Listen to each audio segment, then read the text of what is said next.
سبحانك يا من تفردت بالكبرياء وتنزهت عن صمت النقص والفحشاء.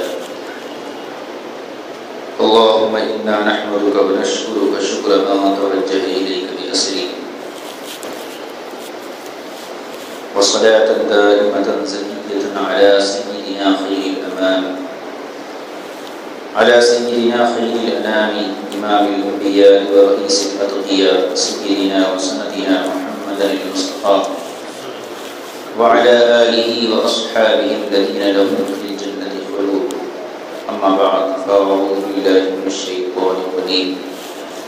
بسم الله الرحمن الرحيم.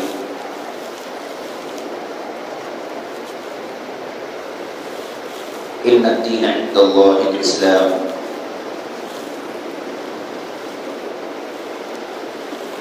صدق الله المولانا العظيم وبلغنا رسوله النبي الأمين الكريم. سب سے پہلے عقیدت و محبت کے ساتھ اللہ کے مقدس رسول دانۂ غیوب احمد مجتبی محمد مصطفیٰ صلی اللہ تعالی علیہ وسلم کی بارگاہ میں سلام درود پاک کا ہدیہ پیش فرمائیں. اللہم صلی علی سیدنا و شفیعنا و نبینا و حبیبنا و مولانا محمد مبارک وسلم. صلو علیہ الصلاۃ والسلام علیک یا رسول اللہ، صلاۃ والسلام علیک یا حبیب اللہ. کوئی گل باقی رہے گا نہ چمن رہ جائے گا، بس رسول اللہ کا دین حسن رہ جائے گا. اطلس و غم خواب کی پوشاک پر نہ زانا ہو، اس طرح خاکی پہ بس خالی کفن رہ جائے گا. ہم سفیر و باغ میں ہیں کوئی غم کے چہچہے، ہم سفیر و باغ میں ہیں کوئی غم کے چہچہے، بلبلیں اڑ جائیں گی سونا چمن رہ جائے گا، بس رسول اللہ کا دین حسن رہ جائے گا. عزیزان گرامی قدر، معزز حاضرین، قابل احترام سامعین، اللہ کا مقدس کلام قرآن مجید فرقان حمید جو ساری کائنات کے لیے سراپا ہدایت بن کر جلوگر ہوا، اور اس پاک پروردگار نے اپنے فضل و کرم سے یہ مقدس کلام اپنے آخری پیغمبر تاجدار انبیاء و رسول حضور سرور کائنات صلی اللہ علیہ وسلم کے قلب اطہر پر تقریباً 23 سال میں نازل کیا.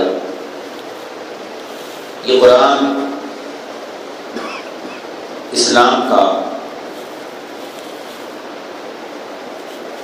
نظام اس قرآن کے اندر ہے. انسانی زندگی کی تمام ضرورتوں کا حل اسی قرآن کے اندر ہے. دنیا اور آخرت کی تمام سعادتوں کا بیان اسی قرآن کے اندر ہے. ذرے ذرے کا علم اللہ نے اس قرآن کریم میں رکھا ہے، اور یہ قرآن اللہ تعالیٰ اپنے نبی کو سکھایا ہے. اور الرحمن علم القرآن، قرآن میں سب کچھ ہے، اور قرآن کا ایک ایک حرف، ایک ایک کلمہ اللہ تعالیٰ اپنے محبوب صلی اللہ علیہ وسلم کو سکھایا ہے. تو معلوم ہی ہوا کہ قرآن ہمارے نبی صلی اللہ علیہ وسلم کو تمام علوم فراہم کرتا ہے جو قرآن میں اللہ نے ودیت رکھی. اسی مقدس کلام سے میں نے آیت کریمہ کا ایک حصہ تلاوت کیا. ان الدین عند اللہ الاسلام، بے شک اللہ کے نزدیک پسندیدہ دین اسلام ہے.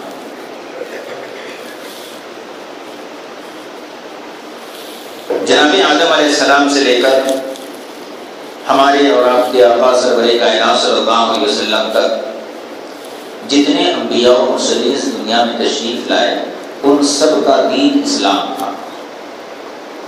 شریعتیں سب کی الگ الگ تھیں. شریعت میں اور دین میں فرق یہ ہے، دین کہتے ہیں ان چیزوں کے مجموعے کو جن کا تعلق ماننے سے ہوتا. جیسے اللہ ایک ہے، قیامت برحق ہے، اللہ کا عذاب برحق ہے، جنت دوزخ برحق ہے، اللہ اپنی ذات و صفات میں بے مثال ہے، وہ جسم و جسمانیات سے پاک ہے، وہ ہر عیب، ہر برائی، ہر نقص سے پاک ہے. یہ تمام چیزیں دین کہلاتی ہیں، اور اسی کا نام اسلام ہے۔ شریعت، عبادت کے طور طریقے ایک رسول کے طور طریقے دوسرے رسول سے مختلف ہوتے ہیں۔ جناب موسیٰ علیہ السلام کے زمانے میں بھی زکوٰۃ تھی، ہمارے زمانے میں بھی زکوٰۃ ہے۔ ان کی شریعت میں زکوٰۃ الگ تھی، ہماری شریعت میں الگ۔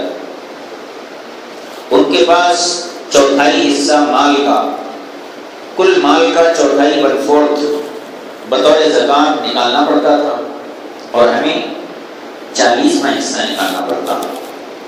اس شریعت میں ایک رسول کی شریعت دوسرے رسول سے مختلف ہوتی ہے، لیکن دین سب کا ایک ہوتا ہے۔ اس لیے اللہ نے فرمایا ان الدین عند اللہ الاسلام، بے شک اللہ کا پسندیدہ دین اسلام ہے۔ ومن یبتغی غیر الاسلام دینا فلن یقبل منہ، اور جو شخص اسلام کے علاوہ کسی اور دین کو تلاش کرے، اپنائے اور اس پر چلنے کی کوشش کرے، تو اللہ فرماتا ہے وہ دین میری بارگاہ میں قابل قبول نہیں۔ دین کی ضرورت کیوں پیش آتی ہے؟ انسانی فطرت کا یہ تقاضا ہے کہ وہ کسی نہ کسی دین پر چلے، یہ انسان کا نیچر ہے، اس کی فطرت ہے۔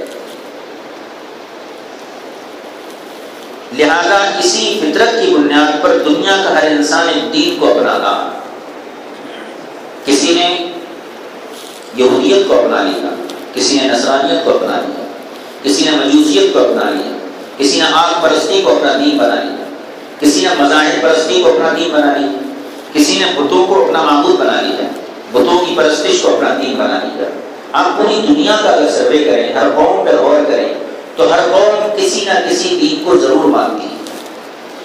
دین پر چلنا یہ انسان کی فطرت ہے، اور فطرت وہ چیز ہوتی ہے جس کے بغیر انسان جی نہیں سکتا۔ لہذا کائنات کا ہر شخص، ہر انسان کسی نہ کسی دین کا ماننے والا ہے، لیکن اس میں اچھے دین بھی ہیں، باطل دین بھی ہیں، برے دین بھی ہیں، اور سچا دین بھی ہے۔ ان تمام ادیان باطلہ میں اسلام سچا دین ہے، اور اسلام کے علاوہ جتنے دین ہیں وہ سارے کے سارے دین باطل اور جھوٹے ہیں۔ جناب آدم علیہ السلام سے لے کر ہمارے نبی تک ایک ہی دین آیا۔ حضرت آدم بھی اسی دین کی تبلیغ فرماتے تھے کہ اللہ ایک ہے۔ حضرت آدم سے لے کر ہمارے نبی صلی اللہ علیہ وسلم تک جتنے انبیاء تشریف لائے، سب اسی دین اسلام کی تبلیغ فرماتے ہیں۔ دین اللہ کی نظر میں ایک ہے، اور وہ دین اسلام ہے۔ دین اسلام کو واحد راستہ ہے جس پر چل کر بندہ اپنی رب کی بارگاہ میں پہنچتا ہے، کیونکہ ہماری اور آپ کی سب کی منزل اور سب کا مقصود ذات باری تعالیٰ ہے۔ ہم 2 رکعت نماز پڑھتے ہیں تو ہمارا مقصد یہی ہوتا ہے کہ ہمارا رب ہم سے راضی ہو جائے۔ ہم 2 پیسے اللہ کی راہ میں خرچ کرتے ہیں تو ہمارا مقصد یہی ہوتا ہے کہ ہمارا پروردگار ہم سے راضی ہو جائے۔ بندہ مومن کے ہر عمل کا مقصد اللہ کی ذات، اللہ کی ذات، کہ وہ اللہ کو راضی کرنا چاہتا ہے، اللہ تک پہنچنا چاہتا ہے، تو اللہ تبارک و تعالیٰ کی ذات بندہ مومن کا مقصد ہے اور اس کی منزل۔ اور اسی کو دوسرے معنوں میں یوں کہہ لیجیے کہ ہر شخص اللہ تک پہنچنا چاہتا۔ مشرکین مکہ سے جب کہا گیا کہ تم ان پتھروں کی عبادت کیوں کرتے ہو، یہ خدا تو نہیں ہے، تو انہوں نے جواباً کیا کہا، ما نعبدهم الا ليقربونا الى الله زلفى، ہم ان کی عبادت اس لیے کرتے ہیں کہ تاکہ ان کے ذریعے ہم اللہ کے قریب پہنچ جائیں۔ پتھروں کو اللہ نے، بے جان بتوں کو اللہ نے اپنی بارگاہ کا وسیلہ نہیں بنایا، انہوں نے ایسی چیز کو وسیلہ پکڑا کہ جو وسیلہ بننے کی طاقت نہیں رکھتا۔ ایک شخص چھت پر چڑھنا چاہتا ہے اور ایک باریک تانگے پر بھروسہ کر کے، اس پر اعتماد کر کے اس کو وسیلہ بنانا چاہتا ہے، تو کیا وہ تانگے کے سہارے، جو تانگا خود اس سے زیادہ کمزور ہے، وہ اس تانگے کے سہارے چھت پر نہیں چڑھ سکتا؟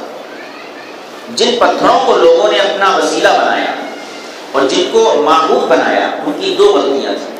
پہلی غلطی تو یہ کہ انہوں نے اپنے سے کمزور چیز کو وسیلہ بنایا۔ وسیلہ ہمیشہ اپنے سے طاقتور ہوتا ہے۔ آپ کسی منسٹر کے پاس جاتے ہیں، وہاں آپ کی حاضری نہیں ہوتی، تو آپ ایسے شخص کو وسیلہ بناتے ہیں جو منسٹر کے پاس آپ سے زیادہ باعزت ہے، آپ سے زیادہ اثر والا ہے۔ لیکن جو شخص آپ سے کم اثر رکھتا ہے اس شخص کو آپ وسیلہ نہیں بناتے۔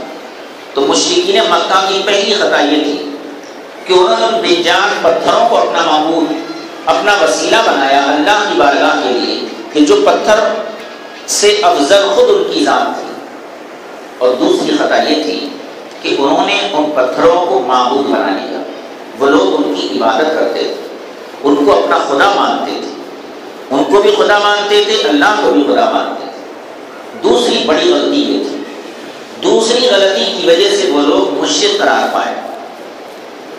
کمزور چیز کو انہوں نے وسیلہ بنایا، اس کی وجہ سے مشرک نہیں تھے، بلکہ پتھروں کو معبود بنانے کی وجہ سے وہ مشرک قرار پائے۔ تو اللہ تعالیٰ تک پہنچنا ہمارا مقصد ہے، اور اللہ تبارک و تعالیٰ نے اپنے تک پہنچنے کے لیے دنیا میں یہ نظام بنایا کہ ہر زمانے میں اپنے رسولوں کو، اپنے نبیوں کو دنیا میں بھیجا، تاکہ عام بندے ان کے ذریعے سے، ان کے وسیلے سے اللہ تک پہنچے۔ منزل اللہ ہے۔ اولیاء رسولان اعظام انبیاء علیہ السلام دنیا میں آئے، ان کو وسیلہ بنا کر اللہ کی بارگاہ تک پہنچنا۔ اب ان کو جب وسیلہ بنائیں گے تو ان کی تعلیمات پر عمل کرنا پڑے گا۔ وہ کون سا راستہ آپ کو بتاتے ہیں، کس طرف چلنا کہ اللہ راضی ہوتا ہے، کس راستے پر چلنا کہ جو اللہ تک پہنچتا ہے، وہ کون سا راستہ ہے کہ جو اللہ تک پہنچتا ہے، یہ چیز وہی نبی بتائے گا کہ جو اپنی امت کی طرف نبی بن کر مبعوث ہوتا ہے۔ ہمارے انبیاء و مولانا سرور کائنات صلی اللہ علیہ وسلم سارے انبیاء و مرسلین کے بعد دنیا میں آخری نبی کی حیثیت سے بغیر ہوتے ہیں۔ اللہ تعالیٰ نے ہمارے نبی صلی اللہ علیہ وسلم کے ذریعے لاکھوں کروڑوں اربوں انسانوں کو ایمان کی دولت سے سرفراز فرمایا، اور سب کو اس بات کا پابند کر دیا کہ تمہیں اگر منزل چاہیے تو میرے نبی کے ذریعے سے ہی منزل مل سکتی ہے۔ ہمارے نبی نے جو طریقہ عبادت بتایا اسی طریقے پر ہماری عبادت کرو۔ ہمارے نبی نے جو طریقہ زندگی بتایا اسی طریقے پر اپنی زندگی گزارو۔ تو اگر اللہ کو پانا ہے تو اس کا واحد ذریعہ اللہ کے مقدس رسول صلی اللہ علیہ وسلم۔ تو حضور کا جو راستہ ہے اسی کا نام شریعت ہے، حضور کا جو راستہ ہے اسی کا نام سیدھا راستہ ہے، اسی کا نام صراط مستقیم ہے۔ آج دنیا میں ہر شخص صراط مستقیم کے لیے پریشان ہے۔ صراط مستقیم کیا چیز ہے؟ دو لفظوں میں یہی ہے کہ رسول اکرم صلی اللہ علیہ وسلم کا جو نقش پا ہے، آپ کے نقوش قدم کو ہی صراط مستقیم کہتے ہیں۔ آپ کے پیچھے چلنے سے ہی اللہ ملتا ہے، آپ کی باتوں پر عمل کرنے سے ہی اللہ ملتا ہے، اور آپ کو اللہ کا مقدس رسول مان کر آپ کی تعلیمات پر عمل کر کے ہی ایک بندہ اللہ تک رسائی حاصل کر سکتا ہے۔ صراط مستقیم، پہلی چیز اسلام، یہ دین ہے۔ دوسری چیز شریعت۔ اب شریعت ایسی ہونا جو نبی کے ذریعے سے ملنا۔ انسان اپنی عقل کے ذریعے جو مسائل پیدا کرتا ہے وہ شریعت نہیں، انسان اپنے خیال اور اپنے فکر سے جو مسائل پیدا کرتا ہے وہ شریعت ہے۔ شریعت وہی ہے جو اللہ کے مقدس رسول نے اپنی امت کو عطا فرمائی، اور اسی کا نام صراط مستقیم ہے۔ سیدھا راستہ یہی اسلام ہے، سیدھا راستہ یہ نبی پاک صلی اللہ علیہ وسلم کی سنت ہے، اور سیدھا راستہ اہل سنت والجماعت کا دین اور مذہب ہے، اور اسی کا نام اسلام اور شریعت محمدی۔ صراط مستقیم کی اہمیت کا اندازہ اس بات سے لگائیے کہ مسلمان 5 وقت اپنی نماز کی ہر رکعت میں اللہ سے سیدھے راستے پر ثابت قدمی کی توفیق مانگتا ہے۔ اہدنا الصراط المستقیم، اے اللہ تو ہمیں سیدھے راستے پر یوں ہی چلاتا ہے۔ جو دین تو نے اپنے نبی کے ذریعے ہمیں عطا فرمایا، جو شریعت تو اپنے نبی کے ذریعے ہمیں عطا فرمایا، اسی شریعت، اسی سیدھے راستے پر ہمیں آخری سانس تک چلنے کی توفیق عطا فرما۔ اگر ایک بار دعا کر لی جاتی تو کافی تھا، لیکن روزانہ ہر نماز کی ہر رکعت میں، اور کوئی ایسی نماز نہیں نوافل میں، فرائض میں، واجبات میں، رکوع سجدے کی جتنی نمازیں ہیں ہر نماز میں سورہ فاتحہ پڑھی جاتی ہے۔ نماز جنازہ رکوع سجدے والی نماز نہیں، اس لیے میں نے یہ لفظ استعمال کیا۔ رکوع اور سجدے کی جتنی نمازیں پڑھی جاتی ہیں ہر نماز میں سورہ فاتحہ ہے، ہر رکعت میں سورہ فاتحہ ہے، اور ہر رکعت میں بندہ اپنے رب سے ایک دعا کرتا ہے، اے اللہ مجھے صراط مستقیم پر یوں ہی چلاتا رہے۔ اس سے اتنا تو ہم سمجھ سکتے ہیں کہ سیدھے راستے پر چلنا انتہائی مشکل کام ہے، سیدھے راستے پر آخری سانس تک قائم رہنا انتہائی مشکل کام ہے۔ اس لیے اللہ نے اپنے بندے کو بار بار اس بات پر تاکید کی ہے کہ جب تم میری بارگاہ میں کھڑے ہو تو پہلے میری تعریف کرو، الحمدللہ رب العالمین، اس کے بعد میری فضائل بیان کرو، میری خوبیاں بیان کرو، الرحمن الرحیم، میری طاقت کو بیان کرو، مالک یوم الدین، میری بارگاہ میں مدد طلب کرو اور میری عبادت کرو۔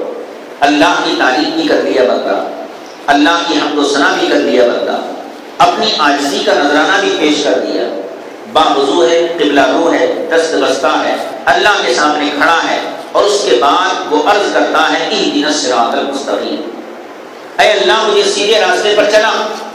تو ہر نماز کی ہر رکعت کے اندر قرآن مجید نے سیدھے راستے کا جو اہتمام کیا ہے، اس سے ہم اتنا سمجھ سکتے ہیں کہ سیدھے راستے پر چلنا انتہائی ضروری ہے، اور اس کے بغیر بندے کو اللہ نہیں ملتا۔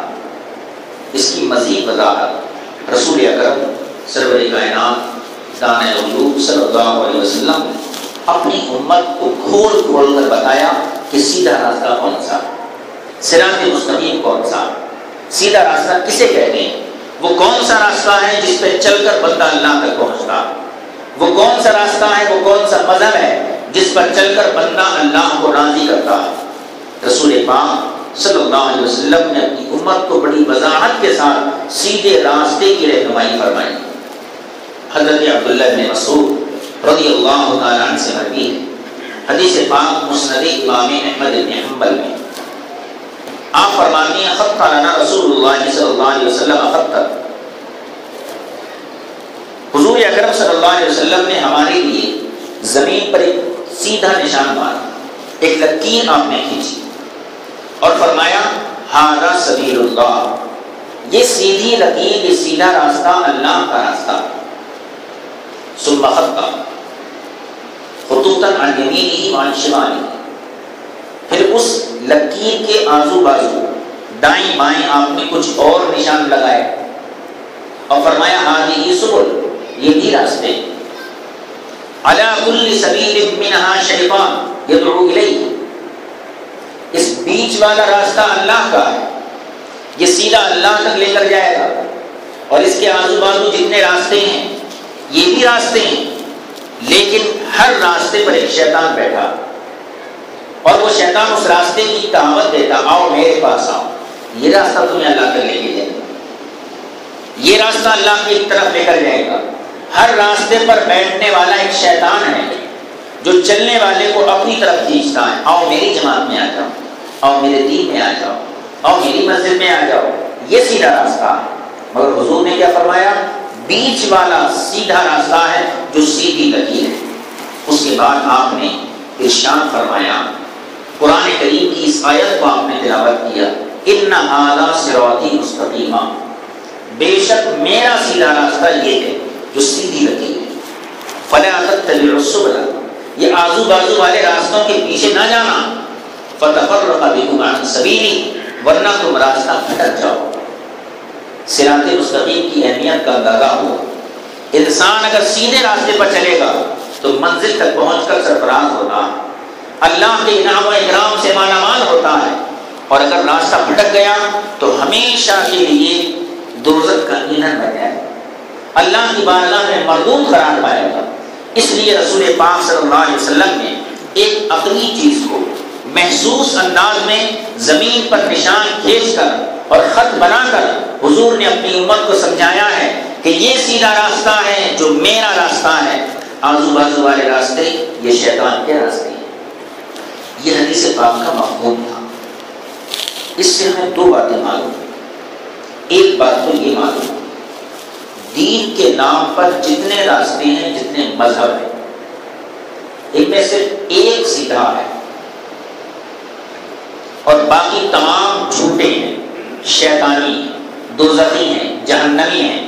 ایک راستہ جنتی ہے، اللہ کی طرف لے کر جانے والا ہے، اور باقی تمام راستے یہ دوزخ کی طرف لے کر جاتے ہیں، شیطان کے راستے ہیں۔ ایک بات تو یہ معلوم ہے، یعنی ایک صراط مستقیم ہے، ہر راستہ سیدھا نہیں ہو سکتا، ہر دین ہر مذہب اللہ تک نہیں پہنچا سکتا۔ ایک ہی دین ایک ہی مذہب ہے جو صراط مستقیم ہے۔ دوسری بات یہ معلوم ہے کہ راستے تو بہت ہیں اور ہر راستے پر ایک بلانے والا بیٹھا ہوا ہے۔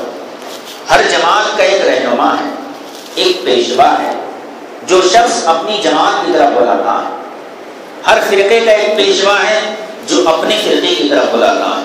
ہر گروہ کا ایک رہنما ہے جو اپنے گروہ کی طرف بلاتا ہے۔ آپ اس چیز کا تجربہ کر لیجیے، چاہے وہ کسی نام سے دنیا میں ہو، ہر شخص اپنی جماعت کی طرف بلاتا ہے۔ وہ کہتا ہے یہ جماعت حق ہے، یہی صراط مستقیم ہے، میری جماعت حق ہے، یہ صراط مستقیم ہے۔ ہر دعویٰ کرنے والا جو اسلام کا دعویٰ کرتے ہیں، جتنے فرقے دنیا میں ہیں، ہر فرقہ کہتا ہے کہ صراط مستقیم ہمارا طریقہ ہے، صراط مستقیم ہمارا مذہب ہے۔ اب ایک خالی ذہن سادہ لوگ انسان پریشان ہو جاتا، بڑی دقت آتی ہے، بڑی دشواری آتی ہے کہ راستے سب ایک سے ہیں۔ ہر مذہب میں قرآن ہے، ہر مذہب میں نماز ہے، ہر مذہب میں کلمہ ہے، ہر مذہب میں داڑھی ہے، ہر مذہب کے اندر کلمہ طیبہ لا الہ الا اللہ محمد رسول اللہ ہے، لیکن سب کے نام الگ الگ ہیں۔ کوئی سنی ہے، کوئی وہابی ہے، کوئی اہل حدیث ہے، کوئی رافضی ہے، کوئی خارجی ہے، الگ الگ راستے ہیں۔ اور ظاہر میں سب کے پاس قرآن، سب کے پاس نماز، سب کے پاس اذان، اور سب دعویٰ کر رہے ہیں کہ ہمارا راستہ صراط مستقیم ہے۔ تو ایک سادہ انسان پریشان ہوگا، وہ سوچ میں پڑ جاتا میں کس راستے پر جاؤں، اس کے ہاتھ میں بھی قرآن، اس کے ہاتھ میں بھی قرآن، اس کی زبان پہ بھی حدیث، اس کی زبان پہ بھی حدیث، میں کون سے راستے کو اپناؤں؟ تو ایسا شخص بڑا پریشان ہوتا ہے۔ اس کی مثال ایسی ہوتی ہے جیسے کوئی شخص مسافر ہے، اسے راستہ معلوم نہیں ہے کدھر جانا، منزل تک کون سا راستہ جاتا وہ نہیں جانتا۔ ہر راستے پر چند لوگ بیٹھے ہیں، سب بلا رہے ہیں آؤ تمہاری منزل کا راستہ یہ ہے، وہ کہتا ہے تمہاری منزل کا راستہ یہ ہے۔ اب یہ شخص حیران پریشان ہے کہ کون سا راستہ ایسا ہے جس پر میں چلوں تو منزل تک پہنچ جاؤں۔ تو مسافر کو کیا کرنا چاہیے؟ یہ غور کرنا چاہیے وہ کون سا راستہ ہے کہ جس پر میں سلامتی کے ساتھ اپنی منزل پر پہنچ جاؤں، اسی راستے کو اختیار کرے اور اس راستے کے رہبر کی آواز پر لبیک کہے۔ بالکل اسی طرح جو طالب حق ہے، جو اللہ کا طالب ہے، جو اللہ تک پہنچنا چاہتا ہے، اس کو دنیا میں ہر طرف سے آوازیں آتی ہیں، ہر جماعت کہتی ہے یہ سیدھا راستہ ہے، یہ سیدھا راستہ ہے، اسے کیسے سمجھ آئے گی کہ سیدھا راستہ کون سا ہے؟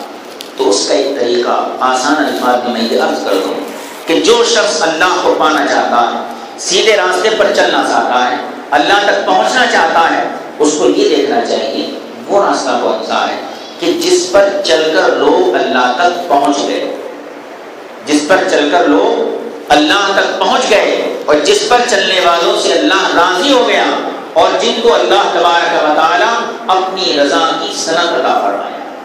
اب وہ کون سے لوگ ہیں جو جن سے اللہ راضی ہوا؟ وہ اولیاء کرام ہیں، وہ انبیاء علیہ السلام ہیں، وہ شہداء کرام ہیں، وہ صالحین ہیں، وہ اللہ کے وہ نیک بندے ہیں کہ جنہوں نے ایک راستے کو اپنایا تو اللہ تعالیٰ ان سے راضی ہو گیا۔ تو آسان سا طریقہ ہے کہ اسی راستے پر چلو کہ جس راستے پر چلتے ہوئے ہم سے پہلے لوگ چلے اور چل کر منزل مقصود تک پہنچ گئے۔ غوث پاک کا راستہ کون سا؟ مذہب اہل سنت والجماعت۔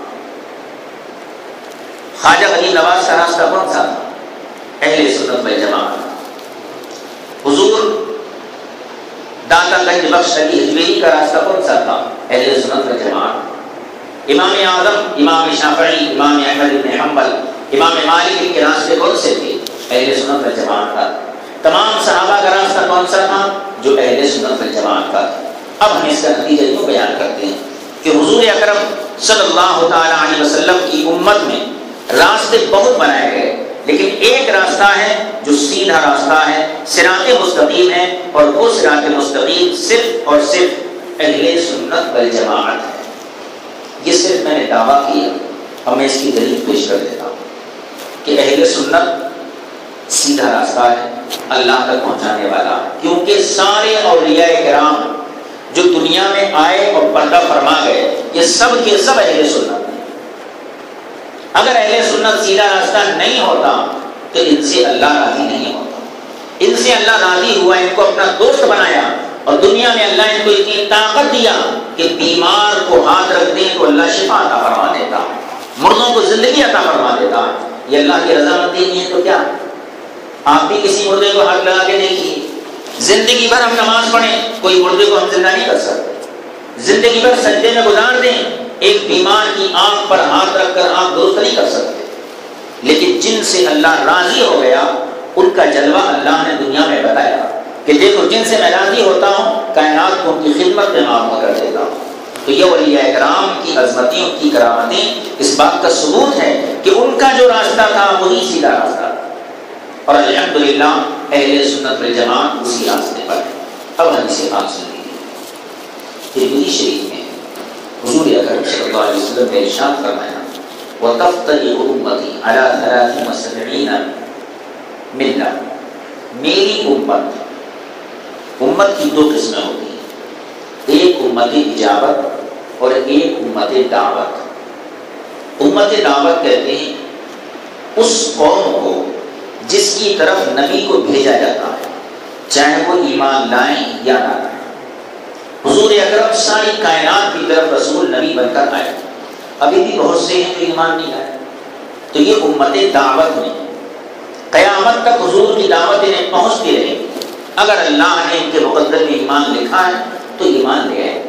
تو امت دعوت کہتے ہیں اس قوم کو جس کی رہبری کے لیے نبی کو بھیجا جاتا ہے، اور امت اجابت کہتے ہیں اس قوم کو، اس خوش نصیب قوم کو کہ جو نبی کی بات کو مان کر نبی پر ایمان لاتے ہیں۔ تو امت اجابت کا مطلب وہ تمام لوگ جو رسول پاک کو اپنا نبی مانتے ہیں اور حضور پاک صلی اللہ علیہ وسلم کا کلمہ پڑھتے ہیں، اور اسلام کی بنیادی بات توحید، اللہ کو ایک مانتے ہیں۔ تو حضور نے فرمایا میری امت اجابت، اور میں نے یہ تقسیم کی، یہ تقسیم میں اپنی پاس نہیں کیا، شاہ عبدالحق محدث دہلوی علیہ الرحمٰن اس حدیث کی وضاحت میں یہی وضاحت کی کہ یہاں پر جو حضور نے فرمایا کہ میری امت 73 فرقوں میں بٹ جائے گی، تو امت سے مراد امت اجابت ہے کہ حضور کا کلمہ پڑھنے والے، حضور کو نبی ماننے والے، حضور کے طریقے پر چلنے والے 73 گروہوں میں تقسیم ہو جائیں۔ کلہم فی النار الا ملۃ واحدہ، سارے کے سارے دوزخ میں جائیں گے، ایک طبقہ جنتی ہوگا۔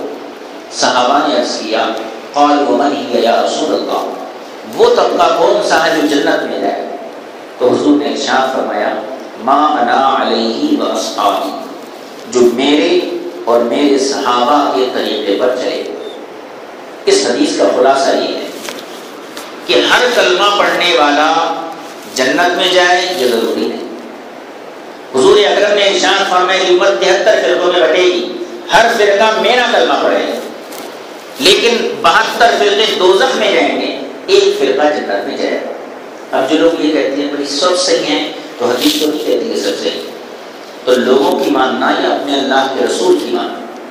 رسول پاک تو فرماتے ہیں سب دوزخ میں، سب جنت میں نہیں جائیں گے، ایک طبقہ جنت میں جائے گا۔ رسول پاک نے سب کو جنتی نہیں کہا، بلکہ فرمایا 72 فرقے دوزخ میں جائیں گے، ایک فرقہ جنت میں جائے گا، اور وہ ہوگا جو میرے اور میرے صحابہ کے طریقے پر چلے گا۔